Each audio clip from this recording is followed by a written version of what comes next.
আসসালামু আলাইকুম। আমার ধানের চারার বয়স আজকে 26 দিন। বৃহস্পতিবারে চারা দিছে, আবার বৃহস্পতিবার আসলে মোট হবে 29 দিন। তার ভিতরে 3 দিন বাকি আছে। আর ধানের চারা অল্প দিনই খুব ভালো করার একটা বুদ্ধি, যে ধানের চারা আমি ধানের চারা দিছি 10 কেজি, 10 কেজি প্যাকেট কিনছিলাম, কিনে চারা দিছি। আমার এই ধানটা থেকে 49 ধান, 49 ধান আমার বয়সে এই প্রথম লাগাচ্ছে। আর এই যে এই পাশে একটু ছোটো মতন দেখা যাচ্ছে, এই চারাটা আমার ছোটো বা ছেলে মারুক চারা দিছে 5 কেজি, আমি দিছি 10 কেজি। তবে চারা অল্প দিনই ভালো করতে হলে অবশ্য চারা সবচেয়ে ভালো হয় যে 10 দিন আগে জমিতে একটা চাষ মারতে হবে। মারি কাটা প্রতি 33 শতকে বিঘি 1 KG potash, 1 KG DAP, 1 KG urea, এই 3 কেজি সার একবারে বুনি দিই। 10 দিন পরে ওই জমিতে যাতে হবে, যাই কাদায় চাষ করি চারা ছিটালি সবচেয়ে ভালো হয়। যেহেতু 10 দিন আগে যদি সার দেওয়া যায়, তাহলে সারের যে একটা রিয়াকশন থাকে, সেই রিয়াকশনটা কাটিয়ে দেয়। আর নতুবা যদি চারার সঙ্গে সঙ্গে সার দেওয়া যায়, সার দিয়ে যদি চারা ছিটাই নিয়ে যায়, এমন সময় আছে যে রোদ হইলো না বা অতিরিক্ত খরা হইলো, তো ইউরিয়া বা পটাশের যে শিকড় পচি ফেলে সময় গতিকে।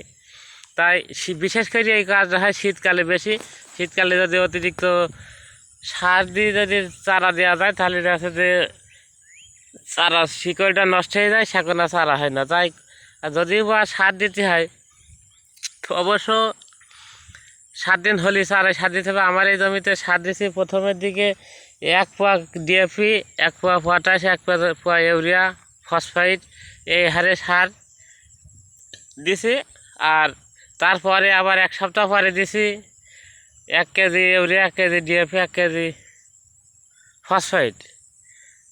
আর তারপরে আবার 1 সপ্তাহ পরে আবার দিছি আন্দাজে কিছু ডিএপি দিয়ে গেছি, যার জন্য সারা ভালো হয়েছে। তবে অবশ্যই খেয়াল রাখতে হবে যে 7 দিনই ভিতরে কোনো সার না দেওয়া হয়, তারপরে চারা দিয়ে লাগিয়ে একটু বড় হবে, সেখন সার দিতে হবে। আর অবশ্য প্রতিবার সার দেওয়ার সময় খেয়াল রাখতে হবে যে চারা যাতে পানি দিয়ে সার দেওয়া যায়, তাহলে কী হবে, ধানটা পচবে কম। আর বিশেষ করে আর একটা জিনিস খেয়াল করি, এই ধান এখনকার যুগে ধান সব পোকায় খাইয়ে যায়, যার জন্যে পোকা মারা বিষ অবশ্যই দিতে হবে। এই যে মাজরা লেগেছে দেখা যাচ্ছে, এই যে ধানের মাজরায় একটা ছাড়া শেষ, এখানে একটা ছাড়া শেষ। আমি সময়ের অভাবে সার দিতে পারছি না, বীজ দিতে পারছি না, এই যে লেগেছে।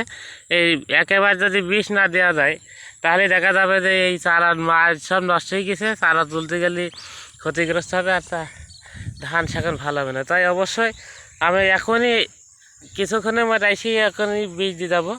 আর 6-7 দিনের ভিতরে ধান কাটা লাগিয়ে ফেলতে হবে, যেহেতু চারার বয়স যদি বেশি হয়ে যায়, তাহলে দেখা যাচ্ছে যে ধানটা ভালো হয় না।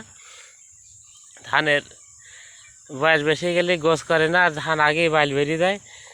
তো 25 দিন থেকে 30 দিনের ভিতরে চারা লাগিয়ে ফেলতে হবে। দেখ আমার জমি সব চষা শুরু করে দিতে হবে, 1 সপ্তাহের ভিতরে লাগিয়ে ফেলবো, জলদি লাগিয়ে ফেলতে হবে, যেহেতু 3 বিঘি ধান আমার লাগাতে হবে। এই অবস্থা এখন বর্তমানে আছে। আসসালামু আলাইকুম।